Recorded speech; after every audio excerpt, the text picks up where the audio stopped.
Well, I think both parties are missing the boat. I think that Democrats historically have been good on civil liberties, not so good of late.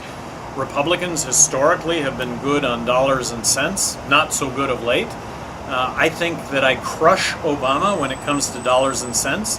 I think I do better than Obama when it comes to civil liberties. I think I crush Romney when it comes to civil liberties. And I think I do better than Romney when it comes to dollars and cents. I think the majority of people in this country are fiscally responsible and socially accepting.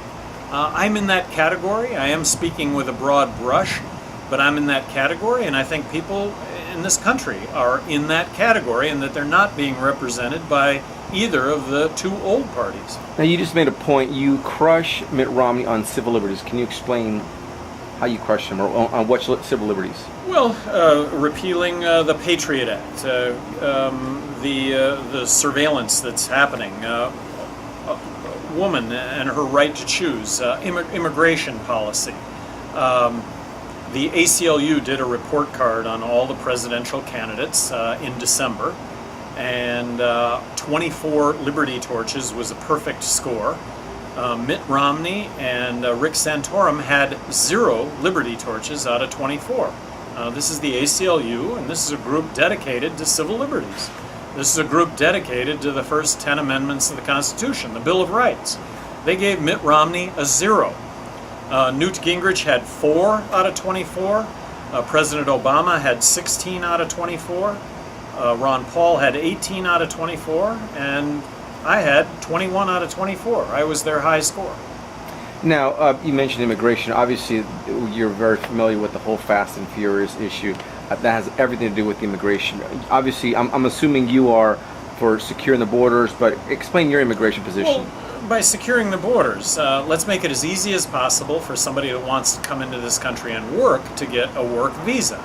Not a green card, not citizenship, but a work visa.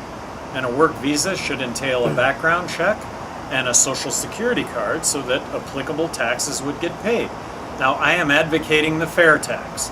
So if we implement the fair tax, taxes will not be an issue because no one is going to avoid paying one federal consumption tax.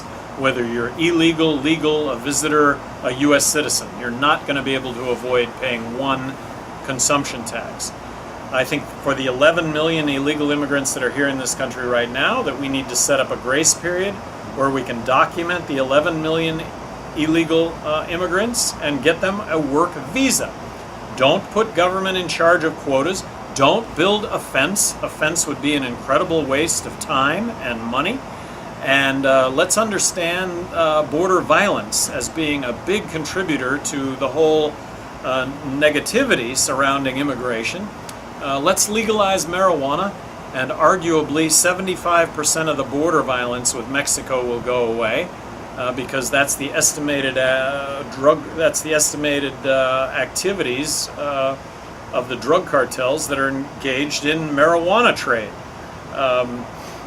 Let's understand that 40,000 deaths south of the border is a prohibition phenomenon, that it's disputes that are being played out with guns rather than the courts.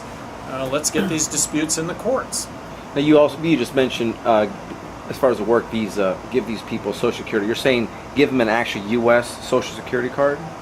Well, give them a way to be able to pay taxes. Now, like I say, I am advocating the fair tax. I'm advocating doing away with income tax, corporate tax, IRS, withholdings from your payroll check. Homeland Security. And replacing it, well, I would look to abolish Homeland Security, but when it comes to tax policy, I think implementing one federal consumption tax, I think does away with half of Washington lobbyists. I think that it's cost neutral over a very short amount of time. I think that it really is the answer when it comes to our exports, making our exports 23% more competitive.